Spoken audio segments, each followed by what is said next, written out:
Hello everyone, welcome to my new channel education stop. Through this platform मैं आपको CBSE और RBSE board class 11th और 12th की chemistry की preparation करवाता हूं।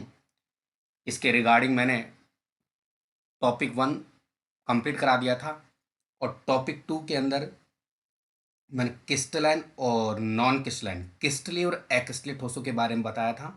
आज अपन क्रिस्टलीय और एक्रिस्टलीय ठोसों की एक टेबल की फॉर्म में तुलना करेंगे, कंपैरिजन करेंगे इनका। तो चलिए देरी न करते हुए अपन इस सेशन को शुरू करते हैं। देखिए कॉर्नर में एक हेडिंग डली हुई है। यहाँ पर यहाँ कॉर्नर में देखिए डिफरेंस बिटवीन, यहाँ पे देखिए आप, डिफरेंस बिटवीन क्रिस्टलाइन और अमरफस सॉलिड। तो इन्हीं के बारे में अपन आगे पढ़ने वाले हैं। थोड़ा सा देखिए हेडिंग डाल लेते हैं यहाँ पर।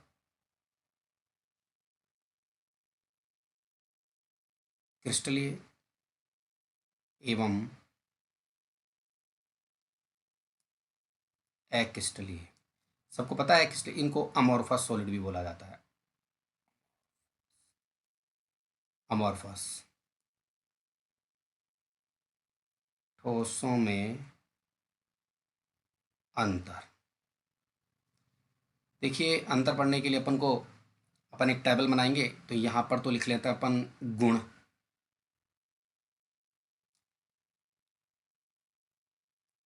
थोड़ा सा कम रख लेते हैं, इतना ही कर लेते हैं।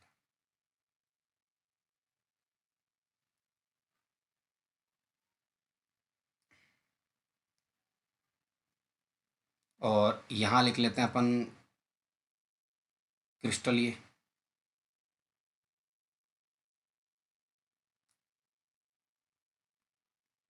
ठोस।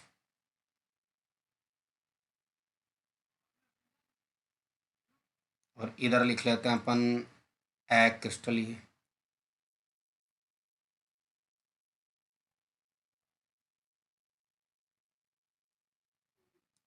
ठोस। अब इनके बारे में अपन वन बाय वन डिफरेंस करेंगे।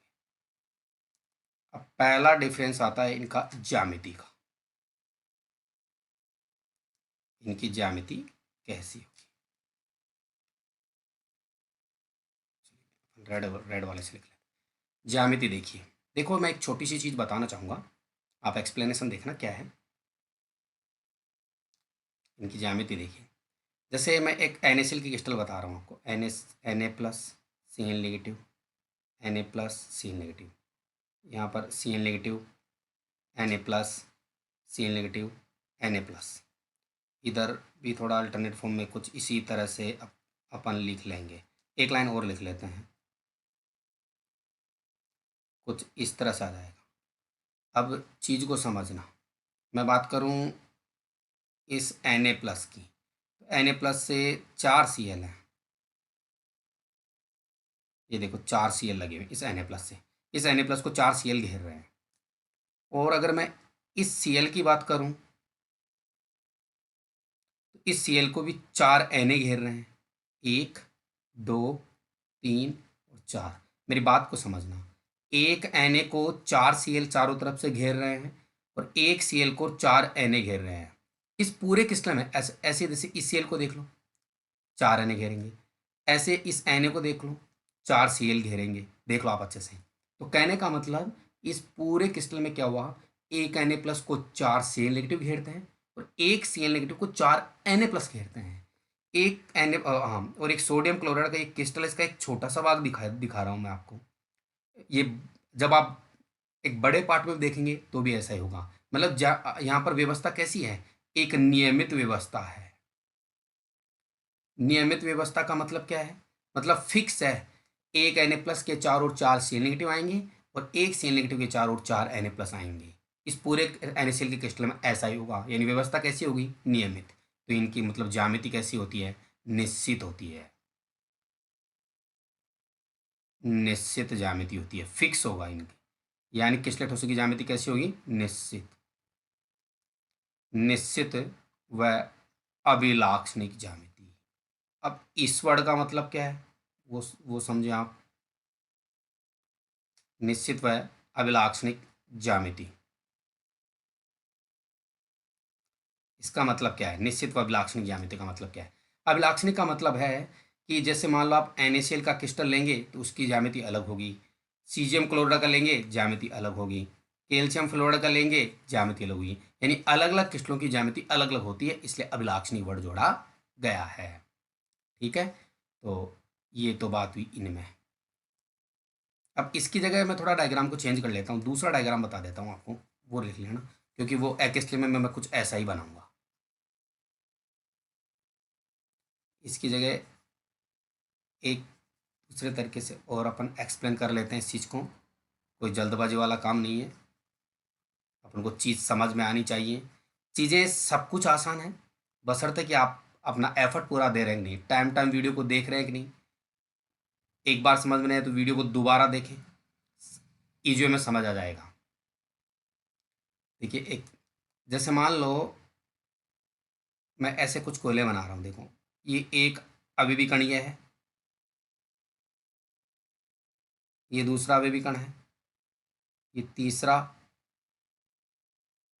एक बार रुकिए थोड़ा सा मैं डिफरेंस कम करता हूँ, मैं ज़्यादा हो गया डिफरेंस।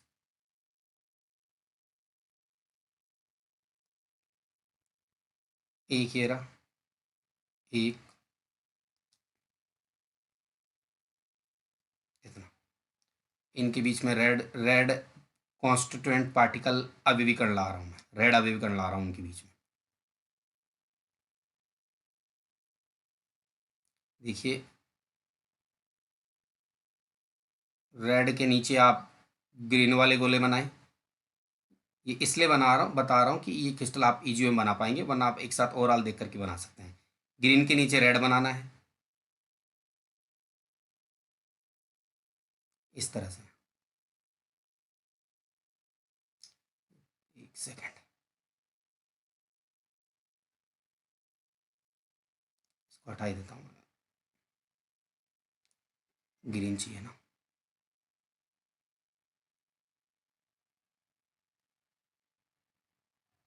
ये देखिए इस टाइप से,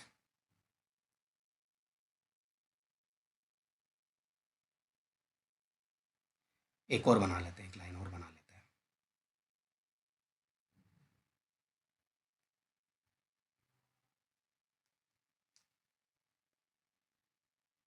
इस तरह से देखिए, अब आप इसको अच्छे से समझना, बात को समझना। जैसे आप इस ग्रीन वाले गोले को देखो एक बार, आप बताओ इसको चारों तरफ से कितने रेड गोले घेर रहे हैं? चार, एक, एक, दो, तीन, और ये चार गोले घेर रहे हैं। और एक किसी भी रेड वाले को पकड़ लो, जैसे इस रेड वाले को पकड़ रहा हूं मैं, इस वाले को, इससे चार ग्रीन है, एक, दो, तीन और चार, मतलब एक ग्रीन को चार रेड गोले घेर रहे हैं और एक रेड को चार ग्रीन गोले घेर रहे हैं। और पूरे क्रिस्टल में ऐसा ही होगा। ये क्रिस्टल के एक छोटे से पार्ट में ऐसा हो रहा है, तो इसका एक बड़ा क्रिस्टल बनाएंगे उसमें भी ऐसा ही होगा। यानी ये व्यवस्था कैसी है? एक नियमित व्यवस्था है, जिसमें एक ग्रीन गोले को चार रेड गोले घेरते हैं और एक रेड गोले को चार ग्रीन गोले घेरते हैं। इन गोलों को अपन अभी भी कण भी बोल सकते हैं। एक नियमित व्यवस्था है इसलिए, और इस नियमित व्यवस्था को क्या बोलते हैं अपन? निश्चित ज्यामिति। और अभिलाक्षणिक इसलिए अलग अलग क्रिस्टलों की ज्यामिति अलग अलग होती है। मैं इनको हटा देता हूँ एक बार,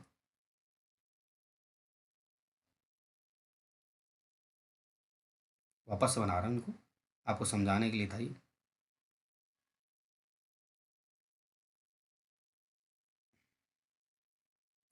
इनके बीच में तो ये रेड आ गया वापस,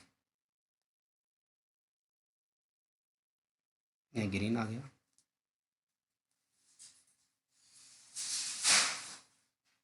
ये रेड आ गया,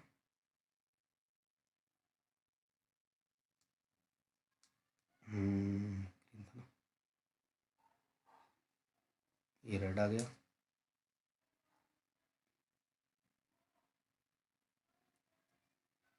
और इधर ये ग्रीन था, ये मिट गया था इसलिए मैंने दोबारा लिखा है। आप वीडियो को बैक करके भी कर सकते हैं, वीडियो को बैक करेंगे तो वापस वही चीज़ आ जाएगी। चलिए अपन आगे बात करते हैं। अब इसमें देखिए, एक इसलिए में देखिए, एक इसलिए में देखो सिस्टम दूसरा है। जैसे एक इसलिए में ये गोले बना रहा हूँ मैं, ग्रीन वाले, अब ये इर्रेगुलर अरेंजमेंट है। अब इसके बीच बीच में दूसरे टाइप के गोले कुछ इस तरह से आ गए, जैसे मान लो ये आ गया, ये आ गया, इस तरह से। मतलब कुछ पता नहीं चल रहा कौन सा किधर से किस टाइप से आया। उस पिछले में तो फिक्स था, एक गोले के चारों इतने इतने, इसमें कुछ ऐसा फिक्स नहीं है। एक अनियमित व्यवस्था है ये। कैसी व्यवस्था है? अनियमित व्यवस्था है ये, अनियमित व्यवस्था। इर्रेगुलर अरेंजमेंट है, अनियमित व्यवस्था है। अनियमित व्यवस्था के अंदर निश्चित ज्यामिति नहीं होती है, तो इनकी ज्यामिति कैसी होती है? इनकी ज्यामिति अनिश्चित होती है। तो लिखेंगे अपन अनिश्चित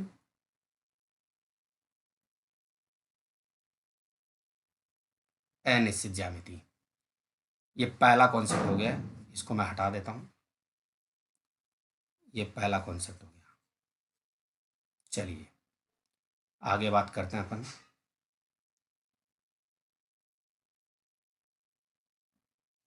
दूसरे कॉन्सेप्ट की बात करते हैं।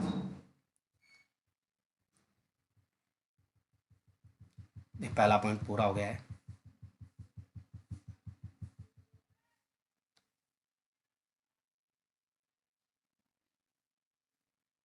दूसरे पॉइंट की बात करेंगे।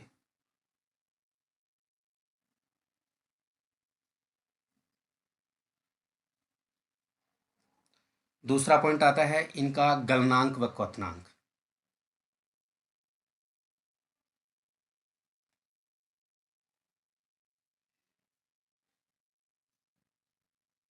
गलनांक व क्वथनांक। तो देखिए, एक छोटी सी बात मैं आपको बता दूं। गलनांक क्वथनांक में जैसे क्रिस्टलेट, जो क्रिस्टलेट ठोस है, इनको ताप दिया जाता है तो ये एक निश्चित ताप पर पिघलते हैं। निश्चित ताप पर पिघलते हैं, इसलिए इनका गलनांक, निश्चित ताप पर पिघलते हैं और निश्चित ताप पर उबलते हैं, इसलिए इनका एक निश्चित ताप निश्चित गलनांक व क्वथनांक होता है। निश्चित, एमपी और बीपी लिख देता हूँ यार, गलनांक व क्वथनांक निश्चित।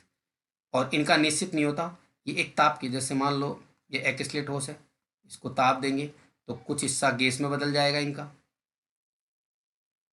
चलिए इसकी चीज़ को थोड़ा अच्छे से एक्सप्लेन करते हैं।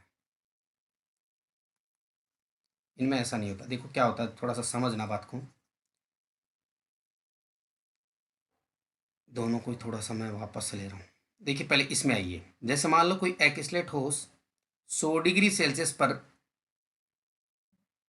दरों में चेंज होता है ठोस में, 100 डिग्री सेल्सियस पे, तो एग्जैक्ट 100 डिग्री सेल्सियस पर दरों में बदलना शुरू हो जाएगा। और अगर मान लो वो 150 डिग्री सेल्सियस पर गैस में बदलना, उबलना शुरू होता है, गैस में बदलना शुरू होता है, तो एग्जैक्ट 50 पे उबलना शुरू हो जाएगा वो। एग्जैक्ट 50 पे, इससे कम पे नहीं होगा। एग्जैक्ट 150 पे वो उबलना शुरू हो जाएगा और 100 डिग्री सेल्सियस पे वो पिघलना शुरू हो जाएगा। यानी फिक्स है, फिक्स 100 डिग्री पे, इससे कम में नहीं होगा वो। जबकि ये वाले क्या होते हैं, एक्सलेटोस, जैसे इनको ताप देंगे अपन तो क्या होंगे, जैसे मान लो अपन एक टायर का एग्जांपल लेते हैं। टायर है अपने पास, ये टायर है। इस टायर को अगर अपन हीट देते हैं, ताप देते हैं, तो कुछ समय बाद टेम्परेचर थोड़ा सा बढ़ेगा, टेम्परेचर बढ़ेगा मान लो कुछ समय बाद, और इसका कुछ हिस्सा तो इससे गैस से निकलने लग जाएगी। ध्यान देना, ये टायर है, इसको टेम्परेचर दे रहे हैं, टेम्परेचर थोड़ी देर बाद में बढ़ता है तो कुछ इससे कुछ गर्म होकर के कुछ गैसें बाहर निकलने लग जाती हैं। यानी टोटल बात ऐसी हुई, ये ठोस से थोड़ा दर में बदला होगा और फिर गैस में गया होगा। इसका कुछ हिस्सा दरों में बदलता रहता है और कुछ हिस्सा इसका ठोस में रहता है। तो देखिए क्या क्या हुआ, एक टायर को आपने टेम्परेचर दिया तो कुछ समय बाद इससे गैसें निकलने लग गई, यानी ठोस से गैस में बदल गया है। कुछ हिस्सा इसका दरों में बदलने लगता है और कुछ हिस्सा इसका ठोस में उपस्थित रहता है, बाकी बचा वो। यानी कुल मिला के, और धीरे धीरे जैसे जैसे टेम्परेचर बढ़ता जाएगा टेम्परेचर, फाइनल में क्या होगा, ये द्रव में और गैस में बदल जाएगा। यानी ताप के एक परास में बदल रहे हैं, ये एक ताप के परास में पिघल रहे हैं और उबल रहे हैं। तो कुल मिला की बात ऐसी है कि इनका निश्चित टेम्परेचर नहीं होता। मान लो इस ये प्रोग्राम 100 डिग्री सेल्सियस से शुरू होता है, मान लो ऐसे ही, मान लो, तो हो सकता है ये 150 पे धीरे धीरे धीरे 150 पे जाकर के पूरा गैस दर में बदले, ये ठोस में, ठोस पिघल करके उबल करके। तो मतलब ताप की एक परास में जाकर के ये उबलते हैं और पिघलते हैं, तो इनका मतलब एमपीवीपी निश्चित नहीं होता। तो अनिश्चित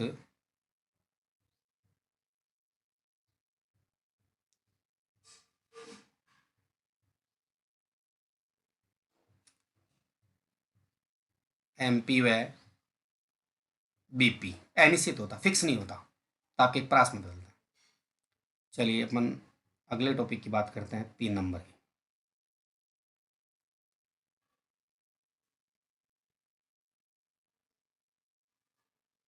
3 नंबर क्या है वो देखिए आप। 3 नंबर लेंगे अपन कटिंग, यानी विदलन गुण।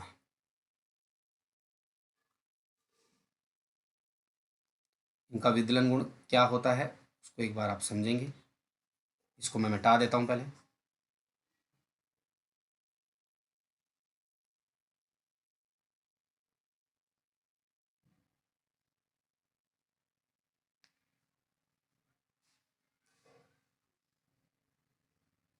इसको मिटा देते हैं। अब आगे देखिए, 2 पॉइंट पूरे हो गए हैं, तीसरा पॉइंट सीखेंगे अपन इसमें। तीसरा पॉइंट क्या है उसको समझेंगे, विदलन गुण की चीज़ क्या होता है। देखिए, एक छोटी सी बात है कि क्रिस्टलीय ठोसों को, क्रिस्टले को अगर अपन काटते हैं किसी तेज औजार से तो इसके 2 पार्ट देखने को मिलते हैं। इससे पहले मैं पढ़ा चुका हूँ। अगर ये वाली सतह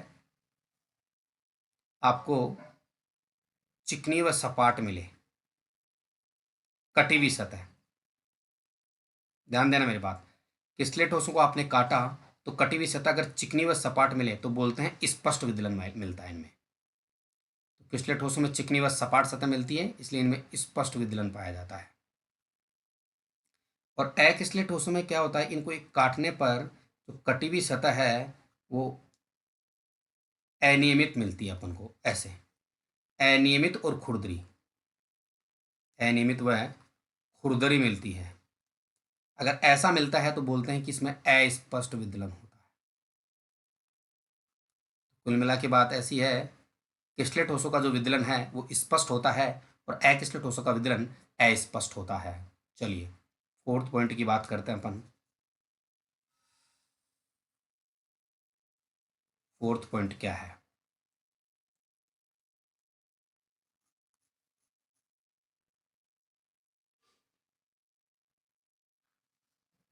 फोर्थ पॉइंट, चौथा पॉइंट है शीतलन वक्र, कूलिंग कारो बोलते हैं इनको, शीतलन वक्र। तो देखिए, ज़्यादा बात नहीं करते हुए मैंने शीतलन वक्र के बारे में इसके पिछले वीडियो में बताया, तो मैं इतना ही कहूँगा कि इनका शीतलन वक्र सतत प्राप्त होता है। और इसके लिए एक डायग्राम अगर आप बनाना चाहो तो कुछ असतत प्राप्त होता है इनका। एक ताप यहाँ पर ताप का पॉइंट आएगा और यहाँ पर समय आएगा। पहले टेम्परेचर कम होगा, फिर ये जमना शुरू होंगे। जब तक पदार्थ पूरा जम नहीं जाएगा तब तक टेम्परेचर कांस्टेंट रहेगा, उसके बाद में घटने लगेगा। तो इनके जो शीतलन वक्र सतत होते हैं। कैसे होते हैं, सतत। और इनके शीतलन वक्र असतत होते हैं। वही चीज़, यार समझ चाहता हूँ, गलत हो गया है, ये समय का पॉइंट आएगा। इनके शीतलन वक्र असतत होते हैं और इनके शीतलन वक्र सतत होते हैं। थोड़ा समझ आता हूँ, तो इनके शीतलन वक्र कैसे आएंगे, असतत, और इनके कैसे आएंगे, सतत आएंगे। क्योंकि इनमें लगातार टेम्परेचर गिरता रहता है, कोई भी ऐसा बिंदु नहीं आता जहाँ पर टेम्परेचर कांस्टेंट रहता हो, स्थिर रहता हो। और बाकी इसके पिछले वीडियो में जाकर के इसकी डिटेल पढ़ सकते हैं आप। पांचवा पॉइंट देखिए आप।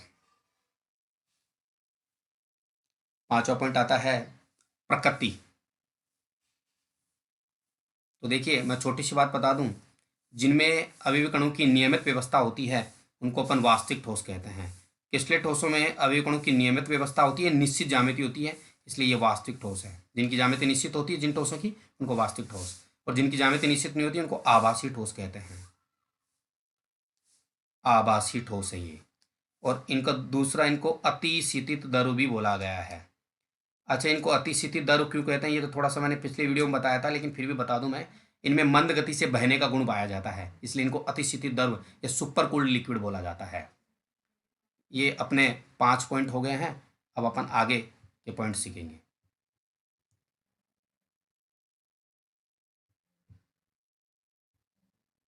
नेक्स्ट पॉइंट देखिए, 5 पॉइंट पूरे हो गए हैं।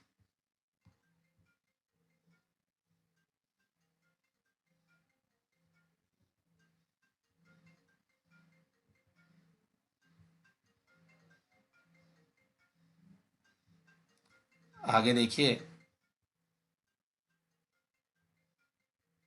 नेक्स्ट छठा पॉइंट है, क्या है उसको समझेंगे एक बार आप।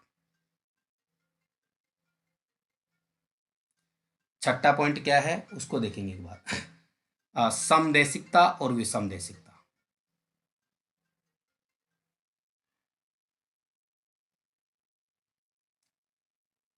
वह विषमदेशिकता, इसको जानेंगे अपन।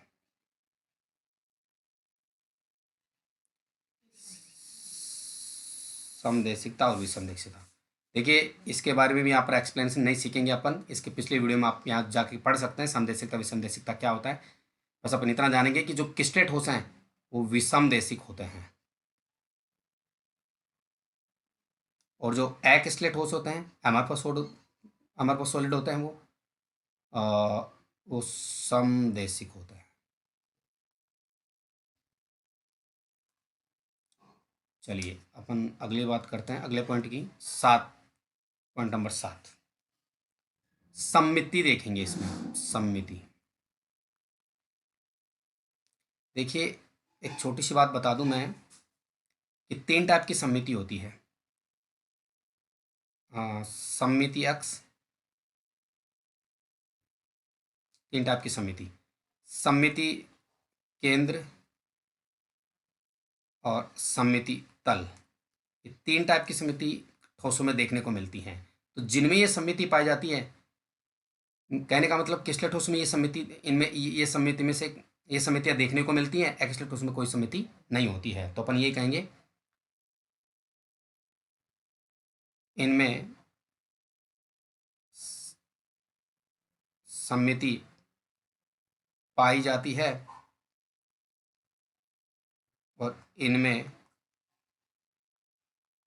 सममिति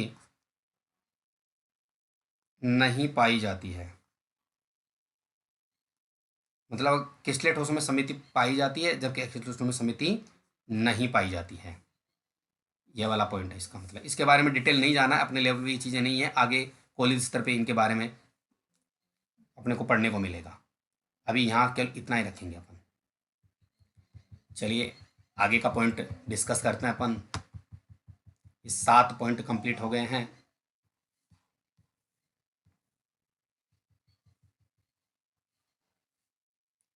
आगे का पॉइंट डिस्कस करेंगे।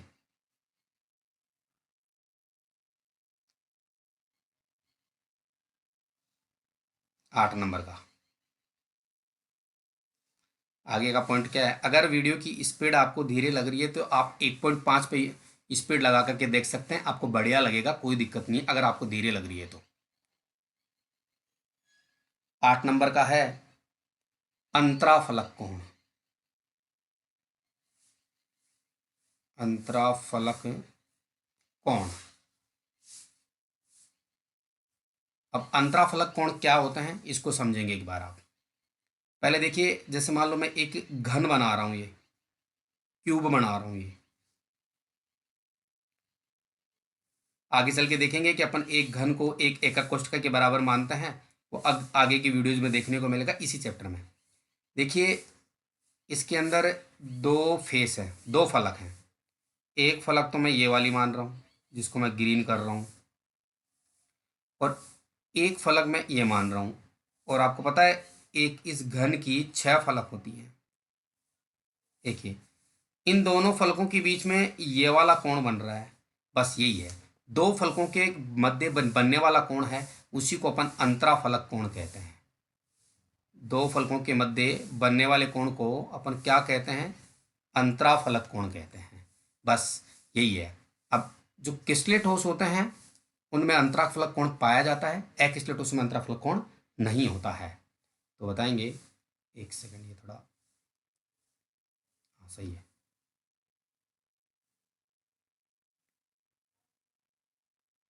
इनमें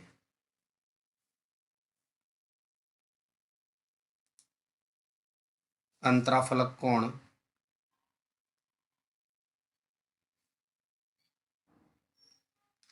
पाया जाता है, इनमें नहीं पाया जाता। इनमें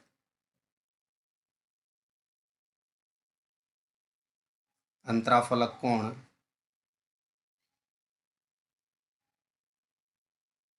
नहीं, थोड़ा सा रुक जाइए एक बार, इसको मैं थोड़ा चेंज कर रहा हूँ, पूरे को हटा देता हूँ।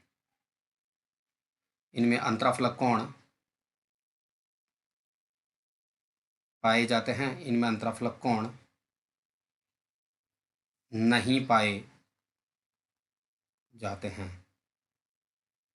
नहीं पाए जाते हैं। ये पॉइंट पूरा हो गया, बस इतना ही पढ़ेंगे। अब कैसे क्या है वो आगे की वीडियोज़ में देखेंगे अपन। चलिए अगले टॉपिक की बात करते हैं जो 9 नंबर पे है, आयतन परिवर्तन।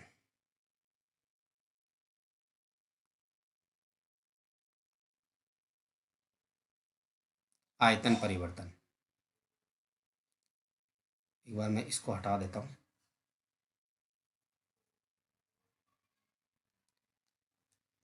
आयतन परिवर्तन देखिए आप क्या है। देखो क्रिस्टल ठोसों को, क्रिस्टल ठोस पिघलते समय इनका अचानक वॉल्यूम आयतन परिवर्तन होता है।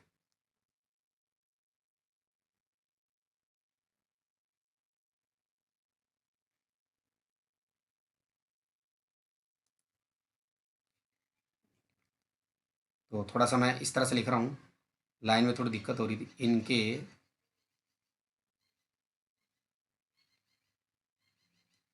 से एक बार थोड़ा सा लाइन चेंज कर रहा हूँ। हाँ, इनमें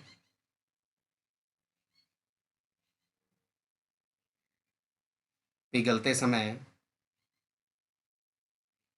अचानक आयतन परिवर्तित परिवर्तित होता है। इनमें ऐसा नहीं होता। इनमें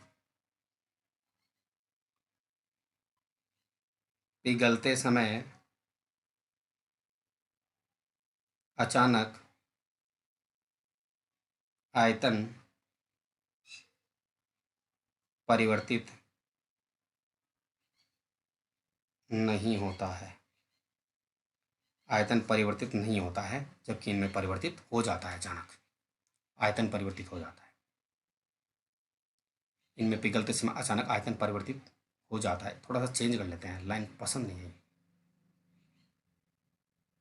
एक बार रुक जाइए आप, थोड़ा सा मैं चेंज कर रहा हूँ लाइन को।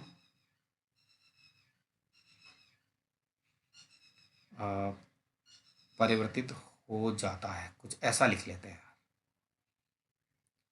और इनमें परिवर्तित नहीं होता, ये सही है। चलिए अगले पॉइंट की बात करेंगे, 10 नंबर की।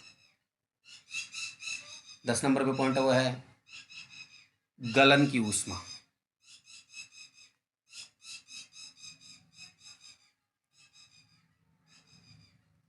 गलन की ऊष्मा, तो देखिए क्रिस्टल ठोसों में गलन की ऊष्मा निश्चित होती है।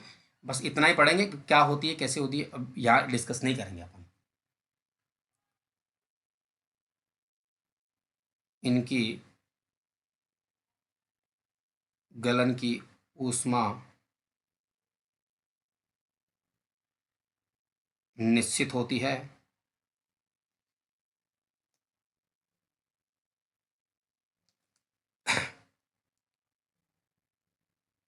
इनकी गलन की ऊष्मा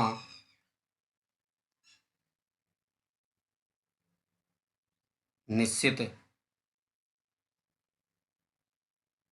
नहीं होती है। इनमें निश्चित नहीं होती है गलन की ऊष्मा, इनकी गलन की ऊष्मा निश्चित होती है। बस 1.11 नंबर पे और पढ़ते हैं, 11th नंबर का पॉइंट।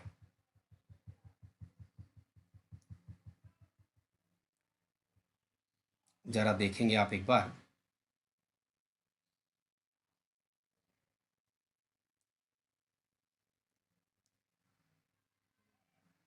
11th नंबर का पॉइंट और एक संपीड़ित। संपीड़ित। तो देखो सीधी सी बात बता दूं मैं आपको, जो क्रिस्टल ठोस होते हैं वो कठोर व असंपीड़ित होते हैं। ये कठोर व असंपीड़ित होते हैं। हाँ, और इनमें देखो कैसे लिखते, इन्हें कुछ सीमा तक संपीड़ित किया जा सकता है। देखिए इतने पॉइंट मैंने आपको लिखा दिए हैं।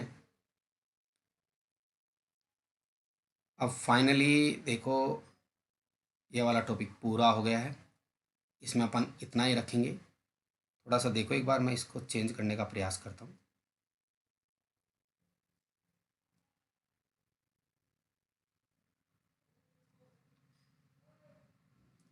ये पूरा हो गया है, जरा समझे इसको। संपीड़ित, ये कठोर वैसा। अब एक बार अपन रिवीजन कर लेते हैं ब्रीफ में कि क्या क्या पढ़ा अपन ने अब तक, उसको देख लेते हैं एक बार।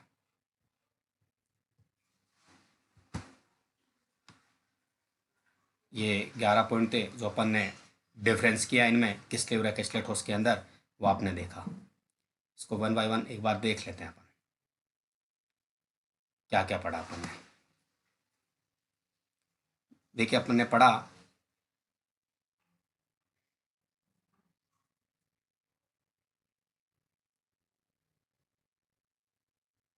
इनकी ज्यामिति निश्चित और अभिलाक्षणिक होती है। इनकी ज्यामिति अनिश्चित, यानी पहला पॉइंट ज्यामिति के रिगार्डिंग था। तो किसले ठोसों की ज्यामिति कैसी होती है, निश्चित व अभिलाक्षणिक। इनकी ज्यामिति कैसी होती है, अनिश्चित होती है। जैसे देखा इसमें अनियमित व्यवस्था है, जबकि इसमें देखो नियमित व्यवस्था है।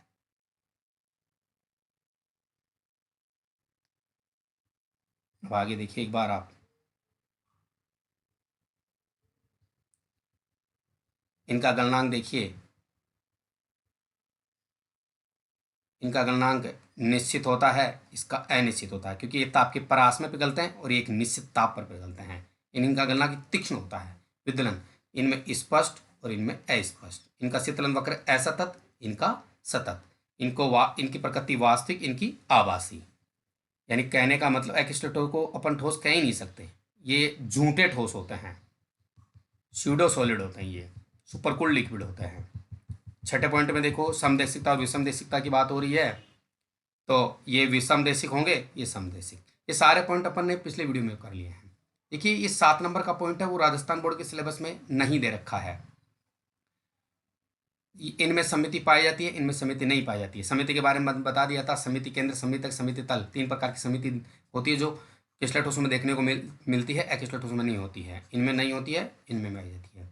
अंतराफलक कोण, दो फलकों के बीच बनने वाले कोण को अंतराफलक कोण कहते हैं। किसले ठोस में अंतराफलक कोण पाया जाता है, अकिसले ठोस में अंतराफलक कोण नहीं पाया जाता है। आयतन परिवर्तन, किसले ठोस पिघलते समय इनके आयतन में अचानक परिवर्तन होता है, जबकि इनमें अचानक परिवर्तन नहीं होता है। इस पॉइंट के बारे में भी राजस्थान बोर्ड के सिलेबस में नहीं दे रखा है, ये सीबीएसई बोर्ड वाले बच्चे ध्यान देंगे इस पे। गलन की ऊष्मा, देखो गलन की ऊष्मा,